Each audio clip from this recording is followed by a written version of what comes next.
Bismillahirrahmanirrahim. Assalamualaikum warahmatullahi wabarakatuh.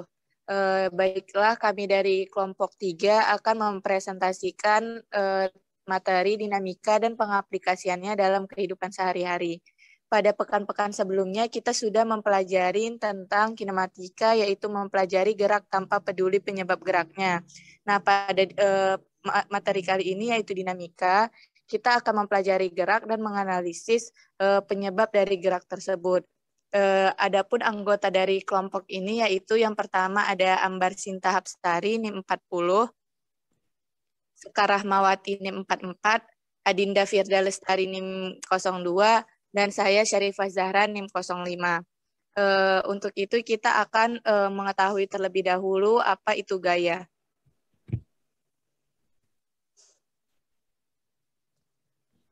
Gaya dalam ilmu fisika adalah sesuatu yang dapat menyebabkan sebuah objek mengalami perubahan, baik berupa perubahan terhadap geraknya, arah maupun bentuk dari konstruksinya. Dengan kata lain, gaya adalah sesuatu yang dapat menyebabkan sebuah objek dengan massa tertentu mengalami perubahan kecepatan. Gaya juga merupakan suatu bentuk dorongan atau tarikan pada benda. Dapat kita lihat contohnya pada gambar tersebut, yaitu ketika kita mendorong suatu troli pada saat berbelanja di supermarket. Nah, ketika kita mendorong troli tersebut, maka kita akan mengarahkan gaya kepada troli tersebut. Nah, gaya sendiri juga mempunyai besaran dan arah, sehingga merupakan besaran vektor. Dalam satuan internasional, satuan gaya adalah Newton. Jika sebuah benda dalam keadaan diam, untuk membuatnya bergerak dibutuhkan gaya untuk mempercepat sebuah benda dari kecepatan 0 ke kecepatan bukan 0. Untuk sebuah benda yang sudah bergerak, jika kita ingin mengubah kecepatannya, baik arah maupun magnitudonya, lagi-lagi kita memerlukan gaya. Next, selanjutnya itu ada hukum 1 Newton. Nah, bunyi dari hukum 1 Newton yaitu jika resultan gaya yang bekerja pada benda yang sama dengan 0, maka benda yang mula-mula diam akan tetap diam. Benda yang mula-mula bergerak lurus beraturan akan tetap lurus beraturan dengan kecepatan tetap.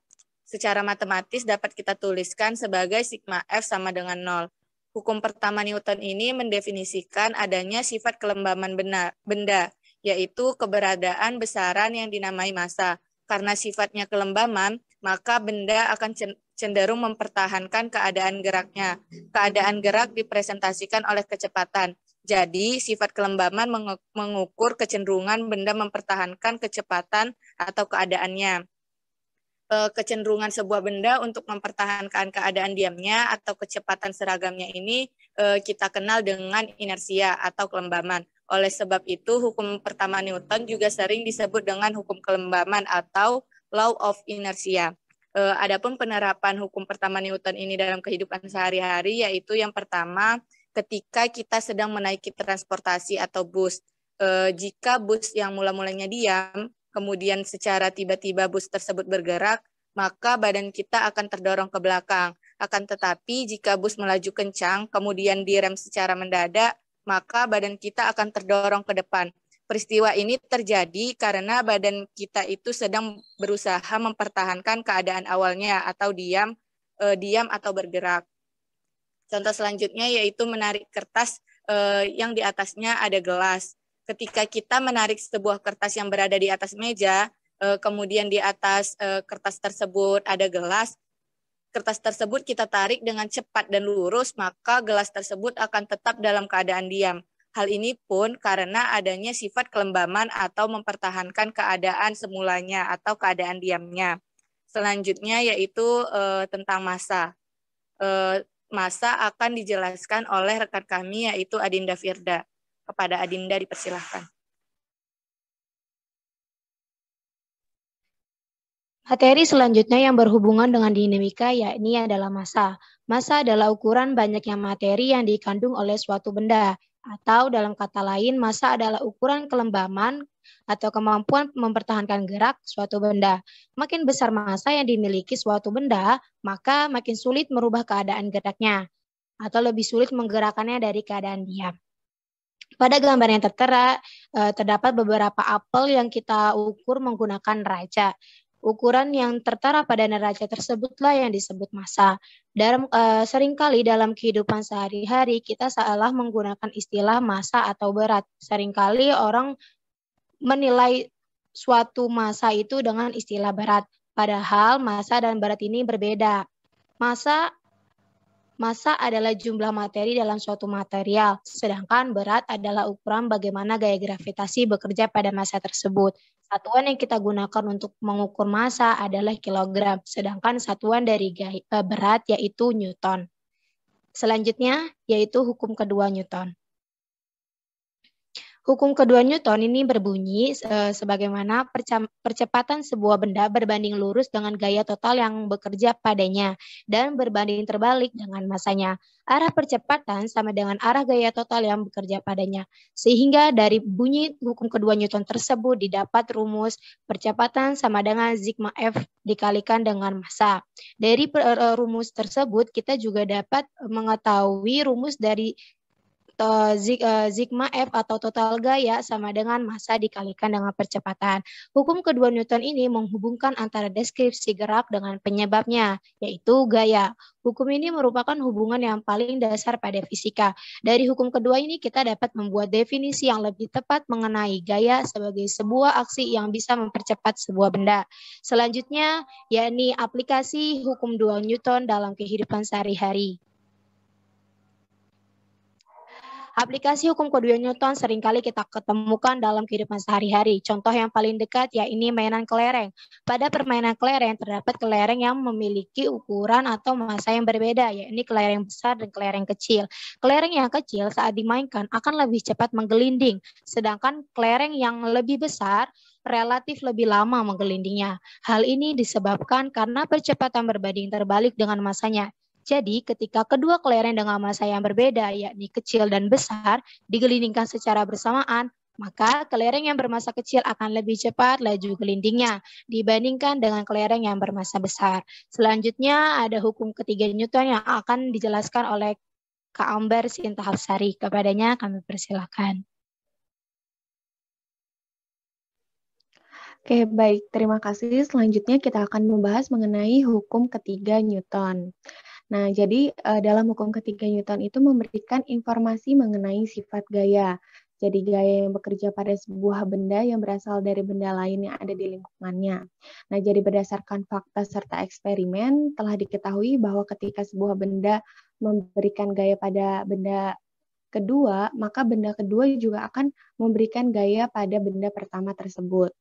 Nah, sehingga hukum ketiga Newton itu berbunyi ketika suatu benda memberikan gaya pada benda kedua memberikan gaya yang sama besar, tetapi berlawanan arah terhadap benda yang pertama. Nah, hukum ketiga Newton ini sering disebut dengan aksi-reaksi. Untuk setiap aksi pasti ada reaksi yang sama dan berlawanan arah. Nah, gaya aksi dan gaya reaksi ini bekerja pada benda yang berbeda. Atau F aksi sama dengan min F reaksi. Jadi syarat hukum ketiga Newton adalah yang pertama itu pasangan gaya aksi reaksi itu sama besar, kemudian yang kedua arahnya berlawanan, dan yang ketiga itu bekerja pada benda yang berlainan. Next. Nah, selanjutnya kita bahas mengenai aplikasi hukum ketiga Newton. Aplikasinya itu saat ketika berjalan di atas suatu permukaan.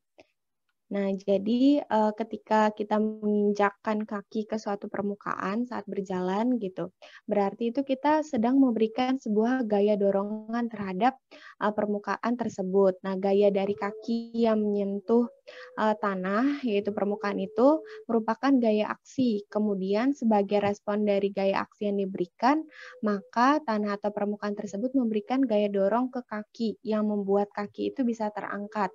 Nah, gaya dorong yang diberikan tanah ini disebut dengan gaya reaksi. Nah, proses ini berlangsung secara terus-menerus sehingga membuat kita dapat berjalan di atas suatu permukaan. Next.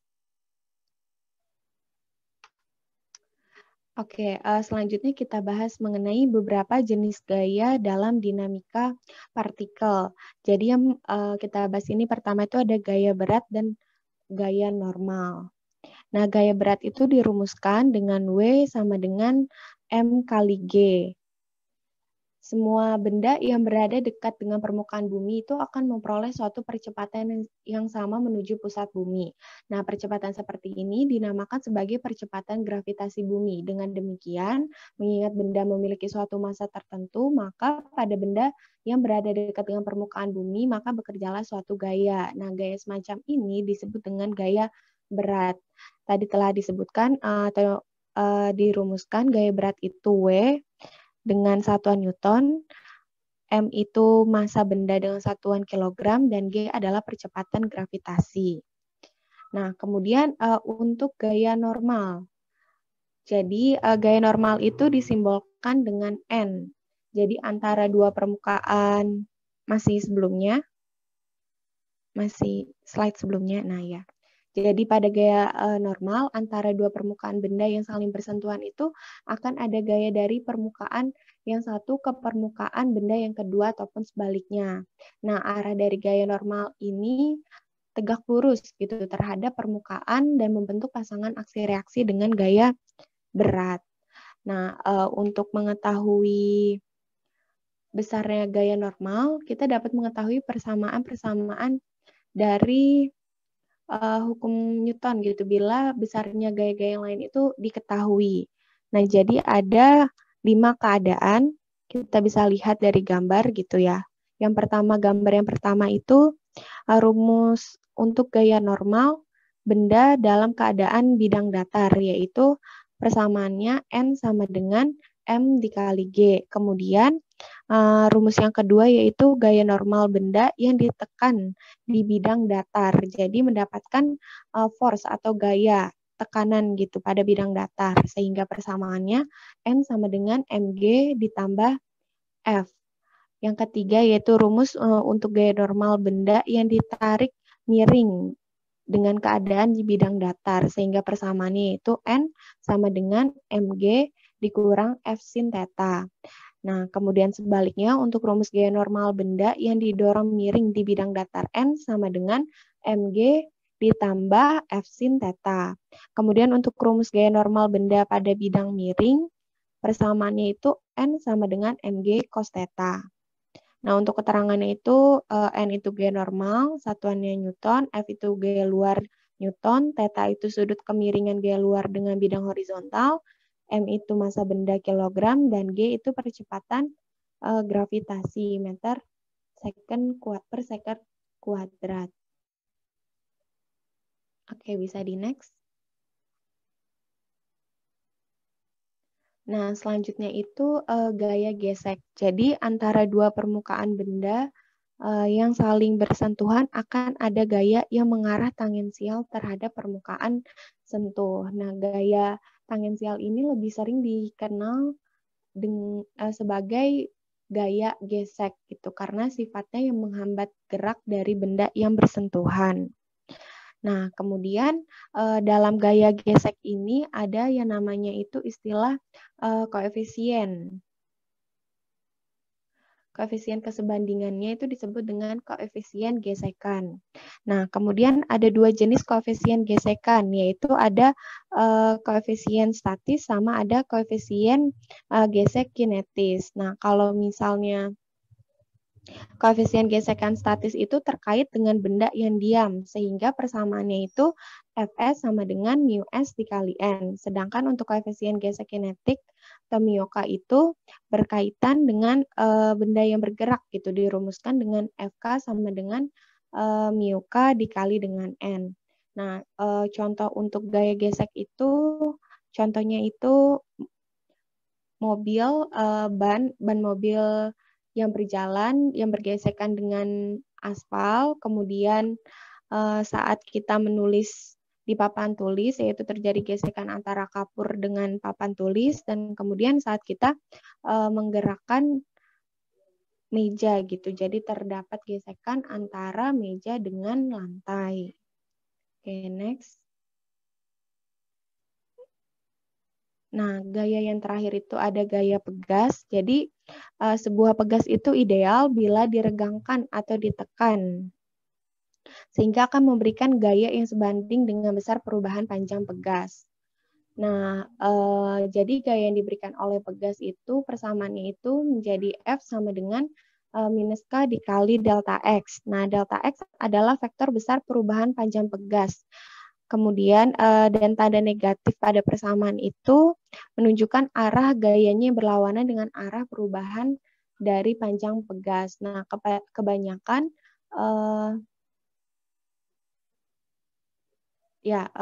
jadi konstanta kesebandingan K, jadi kan ada K-nya itu ya, K kali delta X itu. Disebut juga sebagai konstanta pegas. Nah, kemudian untuk contoh pengaplikasian dari gaya pegas, yaitu contohnya itu tadi ada di gambar ya, saat kita menarik ketapel, kemudian ada per yang terdapat pada spring bed, kemudian ada permainan anak-anak trampolin, dan lain sebagainya. Nah, kemudian untuk analisis dinamika partikel akan dijelaskan pemateri berikutnya. Kepada Sekar, dipersilakan.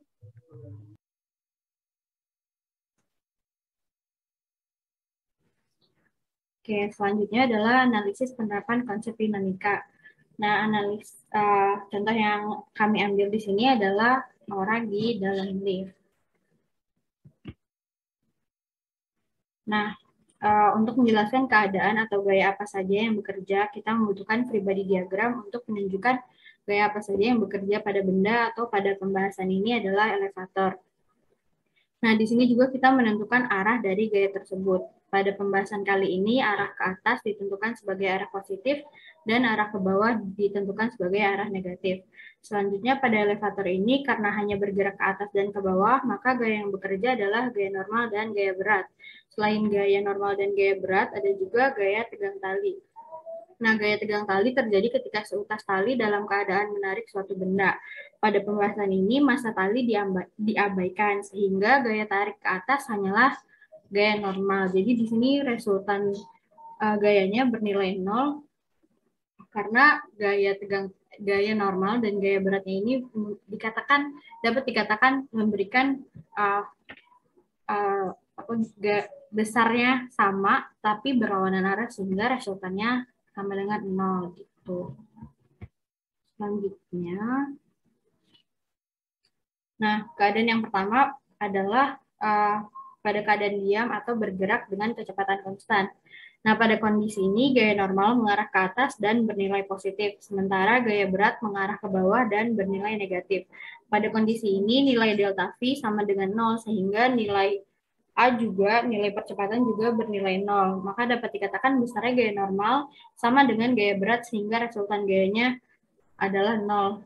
Sehingga persamaan di sini adalah sigma F sama dengan 0, lalu Fn dikurangi Fw sama dengan 0, dan diperoleh nilai gaya normalnya adalah M dikali G.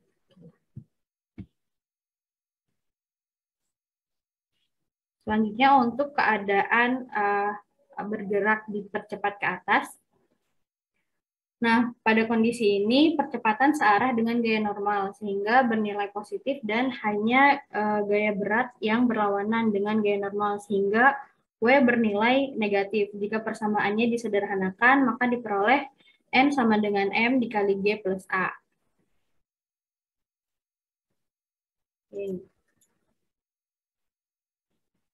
Nah, untuk keadaan selanjutnya yaitu bergerak dipercepat ke bawah. Berkebalikan dengan keadaan sebelumnya, pada kondisi dipercepat ke bawah ini, percepatan bernilai negatif karena searah dengan gaya berat, maka persamaannya sama dengan menjadi sigma F sama dengan M A plus N minus W sama dengan M dikali minus A, dan diperoleh N sama dengan M dikali G minus A. Nah, untuk keadaan terakhir, dan ini hanya ilustrasi, pada keadaan tali terputus, gaya normal bernilai 0 karena nilai percepatannya sama dengan gravitasi, dan orang yang berada di dalam elevator itu akan merasa seolah-olah kehilangan masanya karena pada keadaan ini benda bergerak lebih cepat melawan gravitasi, sehingga N gaya normalnya adalah sama dengan 0. Mari kita simak video berikut. Massa sebuah elevator termasuk penumpangnya adalah 1000 kg. Kemudian gerakan elevator ini dikendalikan oleh penyeimbang atau counterweight yang terpasang pada katrol dan memiliki massa 850 kg. Pertanyaannya adalah seberapa cepat elevator akan dipercepat ke bawah? Mari kita uraikan terlebih dahulu diagram benda bebas pada elevator dengan arah ke atas adalah positif dan arah ke bawah adalah negatif. Gravitasi menarik lift ke bawah sebesar massa elevator dikali nilai G kecil, maka hasilnya adalah 9.810 Newton ke arah negatif, dan gaya tegang tali menarik elevator ke atas ke arah positif. Sehingga dapat diketahui untuk elevator net force-nya atau gaya totalnya adalah tegangan minus massa dikali G kecil. Ada penyeimbang gaya gravitasi menarik ke bawah ke arah negatif dengan gaya sebesar 8.338,5 Newton, kemudian gaya tegang tali menarik counterweight ke atas ke arah positif. Sehingga total gaya pada penyeimbang dapat dirumuskan dengan tegangan minus massa dikali G kecil. Hukum Newton menjelaskan bahwa F total sama dengan MA, maka dapat diketahui untuk penyeimbang F total sama dengan massa penyeimbang dikali A bernilai positif karena percepatannya mengarah ke atas. Dan untuk elevator, F total sama dengan massa elevator dikali minus A karena percepatannya mengarah ke bawah. Sehingga kita berakhir dengan dua persamaan ini. Dari dua persamaan ini, mengurangi persamaan pertama dengan yang kedua akan menghapus simbol yang mewakili gaya tegangan, sehingga kita hanya perlu menemukan percepatannya dengan menyusun ulang persamaannya. Sehingga diperoleh A sama dengan perbedaan dari berat yang ada atau gaya total sistem dibagi oleh massa total. Sehingga akan diperoleh nilai A-nya adalah. Sekian pemaparan materi dinamika dari kelompok 3. Terima kasih atas perhatiannya. Mohon maaf atas segala kesalahan dan kekurangan. Wassalamualaikum warahmatullahi wabarakatuh.